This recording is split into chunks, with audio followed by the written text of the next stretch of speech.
I'm going to talk to you about some stuff that's in this book of mine that I hope will resonate with other things that you've already heard, and I'll try to make some connections myself in case you missed them. But I want to start with what I call the official dogma. The official dogma of what? The official dogma of all Western industrial societies. And the official dogma runs like this. If we are interested in maximizing the welfare of our citizens, the way to do that is to maximize individual freedom. The reason for this is both that freedom is in and of itself good, valuable, worthwhile, essential to being human, and because if people have freedom, then each of us can act on our own to do the things that will maximize our welfare, and no one has to decide on our behalf. The way to maximize freedom is to maximize choice. The more choice people have, the more freedom they have, and the more freedom they have, the more welfare they have. This, I think, is so deeply embedded in the water supply that it wouldn't occur to anyone to question it. And it's also deeply embedded in our lives. I'll give you some examples of what modern progress has made possible for us. This is my supermarket, not such a big one.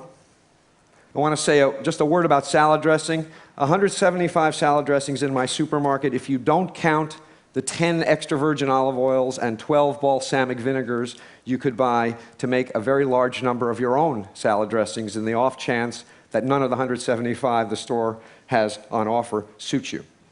So this is what the supermarket is like. And then you go to the consumer electronics store to set up a stereo system, speakers, CD player, tape player, tuner, amplifier, and in this one single consumer electronics store, there are that many stereo systems. We can construct 6.5 million different stereo systems out of the components that are on offer in one store. You got to admit that's a lot of choice. In other domains, the world of communications, there was a time when I was a boy when you could get any kind of telephone service you wanted as long as it came from Ma Bell. You rented your phone, you didn't buy it. One consequence of that, by the way, is that the phone never broke. And those days are gone. We now have an almost unlimited variety of phones, especially in the world of cell phones. These are cell phones of the future. My favorite is the middle one, the MP3 player, nose hair trimmer, and creme brulee torch. And if by some chance you haven't seen that in your store yet, you can rest assured that one day soon you will. And what this does is it leads people to walk into their stores asking this question. And do you know what the answer to this question now is? The answer is no. It is not possible to buy a cell phone that doesn't do too much. So, in other aspects of life that are much more significant than buying things, the same explosion of choice is true. Healthcare. It is no longer the case in the United States that you go to the doctor and the doctor tells you what to do.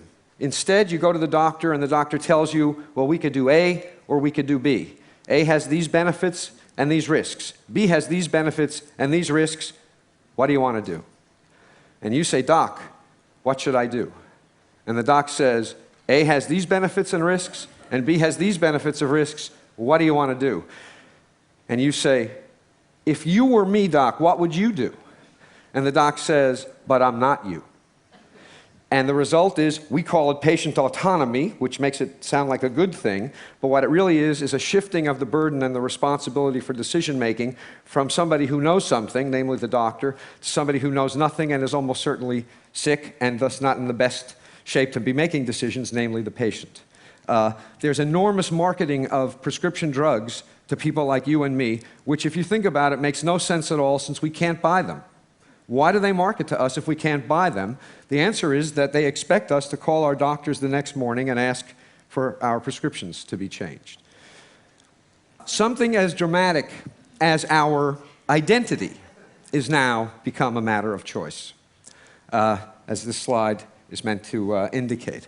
We don't inherit an identity, we get to invent it, and we get to reinvent ourselves as often as we like. And that means that every day when you wake up in the morning, you have to decide what kind of person you want to be.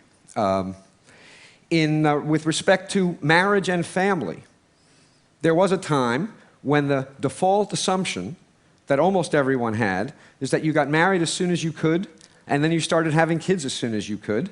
The only real choice was who, not when, and not what you did after. Nowadays, everything is very much up for grabs. I teach wonderfully intelligent students, and I assign 20% less work than I used to, and it's not because they're less smart, and it's not because they're less diligent, it's because they are preoccupied, asking themselves, should I get married or not? Should I get married now? Should I get married later? Should I have kids first or a career first? All of these are consuming questions, and they're going to answer these questions whether or not it means not doing all the work I assign and not getting a good grade in my courses. And indeed they should. These are important questions to answer. Work. We are blessed, as Carl was pointing out, with the technology that enables us to work every minute of every day from any place on the planet, except the Randolph Hotel.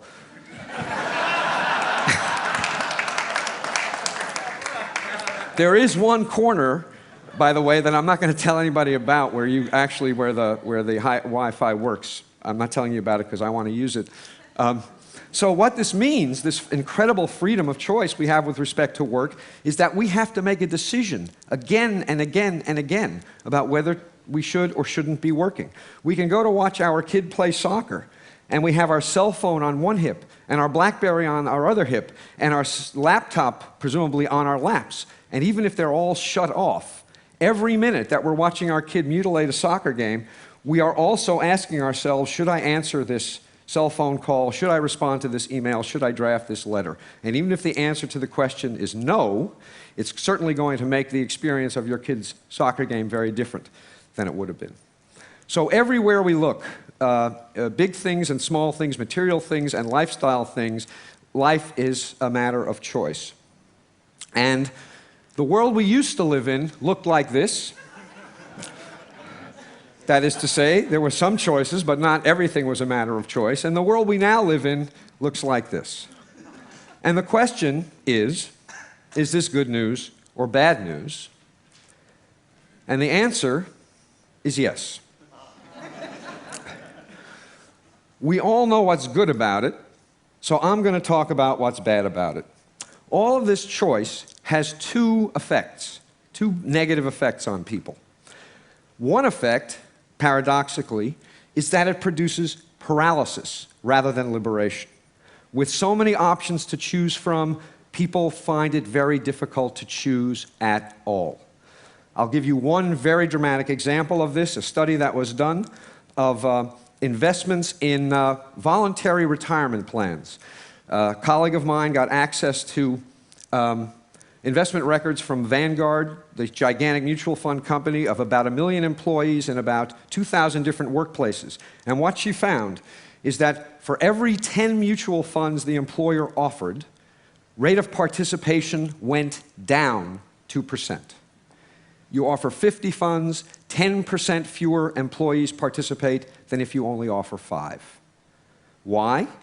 Because with 50 funds to choose from, it's so damn hard to decide which fund to choose that you'll just put it off till tomorrow, and then tomorrow, and then tomorrow, and tomorrow, and tomorrow, and of course tomorrow never comes. Understand that not only does this mean that people are going to have to eat dog food when they retire because they don't have enough money put away, it also means that making the decision is so hard that they pass up significant matching money from the employer. By not participating, they are passing up as much as $5,000 a year from the employer, who would happily match their contribution. So paralysis is a consequence of having too many choices, and I think it makes the world look like this.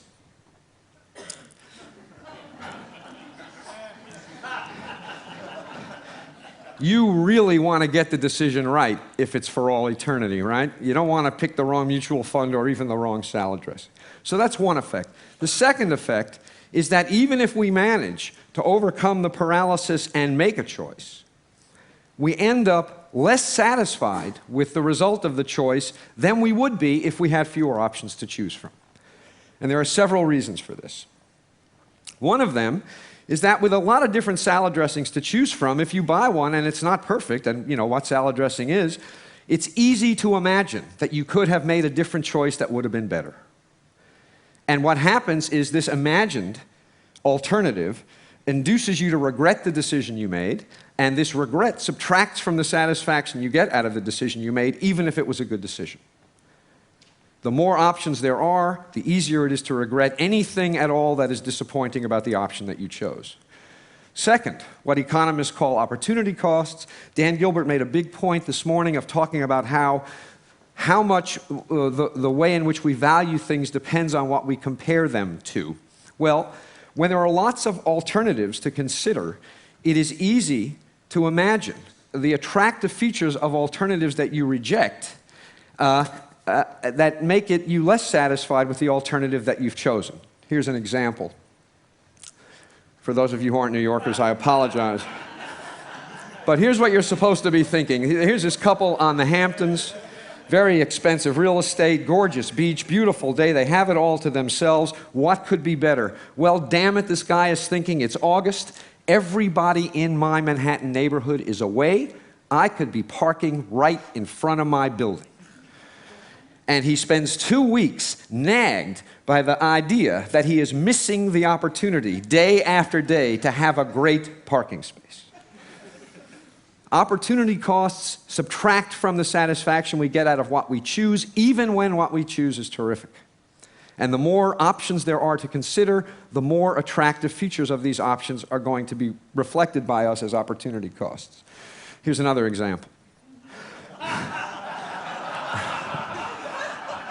Now this cartoon makes a lot of points. It makes points about living in the moment as well, and probably about doing things slowly. But one point it makes is that whenever you're choosing one thing, you're choosing not to do other things, and those other things may have lots of attractive features, and it's going to make what you're doing less attractive. Third, escalation of expectations. This hit me when I went to replace my jeans. I wear jeans almost all the time, and there was a time when jeans came in one flavor, and you bought them, and they fit like crap, and they were incredibly uncomfortable, and if you wore them long enough and washed them enough times, they started to feel okay.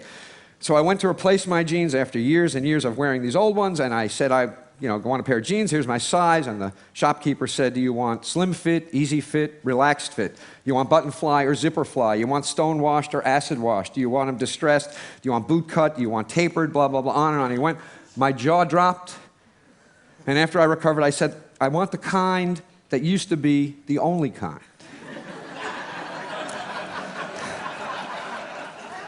He had no idea what that was. So I spent an hour trying on all these damn jeans, and I walked out of the store, truth, with the best fitting jeans I had ever had. I did better. All this choice made it possible for me to do better. But I felt worse. Why? I wrote a whole book to try to explain this to myself. The reason is, the reason I felt worse is that with all of these options available, my expectations about how good a pair of jeans should be went up. I had I had no particular expectations when they only came in one flavor. When they came in 100 flavors, damn it, one of them should have been perfect. And what I got was good, but it wasn't perfect. And so I compared what I got to what I expected, and what I got was disappointing in comparison to what I expected. Adding options to people's lives can't help but increase the expectations people have about how good those options will be. And what that's going to produce is less satisfaction with results, even when they're good results. Nobody in the world of marketing knows this. Because if they did, you wouldn't all know what this was about. The truth is more like this. The reason that everything was better back when everything was worse is that when everything was worse, it was actually possible for people to have experiences that were a pleasant surprise. Nowadays, the world we live in, we affluent, industrialized citizens, with perfection, the expectation, the best you can ever hope for is that stuff is as good as you expect it to be. You will never be pleasantly surprised because your expectations, my expectations, have gone through the roof. The secret to happiness, this is what you all came for. The secret to happiness is low expectations.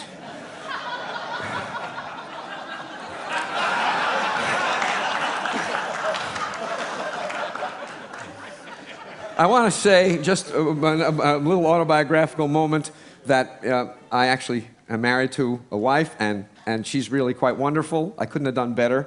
I didn't settle. But settling isn't always such a bad thing. Finally, one consequence of buying a bad-fitting pair of jeans when there is only one kind to buy is that when you are dissatisfied and you ask why, who's responsible? The answer is clear. The world is responsible. What could you do? When there are hundreds of different styles of jeans available, and you buy one that is disappointing, and you ask why, who's responsible, it is equally clear that the answer to the question is you. You could have done better. With 100 different kinds of jeans on display, there is no excuse for failure. And so when people make decisions, and even though the results of the decisions are good, they feel disappointed about them, they blame themselves.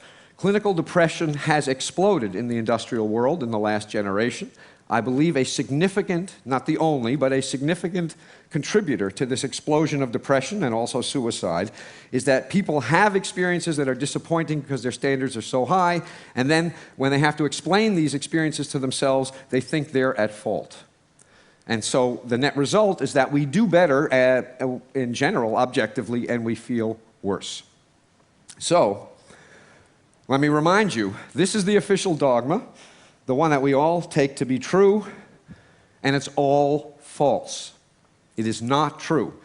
There's no question that some choice is better than none, but it doesn't follow from that that more choice is better than some choice.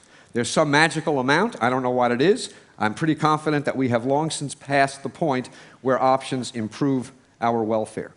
Now, as a policy matter, I'm almost done. As a policy matter, the thing to think about is this. What enables all of this choice in industrial societies is material affluence. There are lots of places in the world, and we have heard about several of them, where their problem is not that they have too much choice, their problem is that they have too little. So the stuff I'm talking about is the peculiar problem of modern, affluent Western societies. And what is so frustrating and infuriating is this.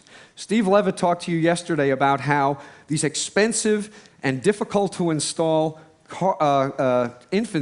child seats don't help. It's a waste of money.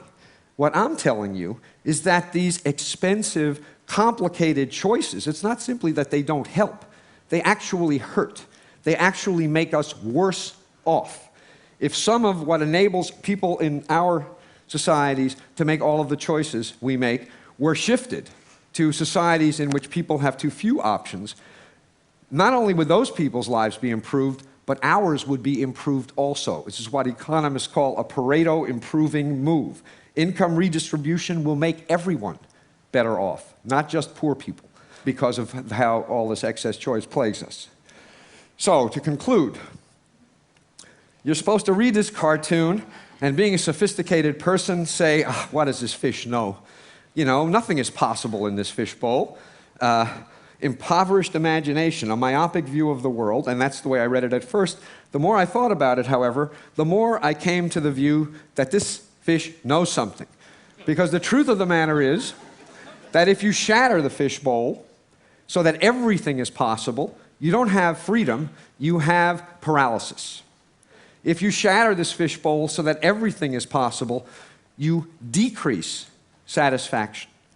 You increase paralysis and you decrease satisfaction. Everybody needs a fishbowl. This one is almost certainly too limited, perhaps even for the fish, certainly for us. But the absence of some metaphorical fishbowl is a recipe for misery and, I suspect, disaster. Thank you very much.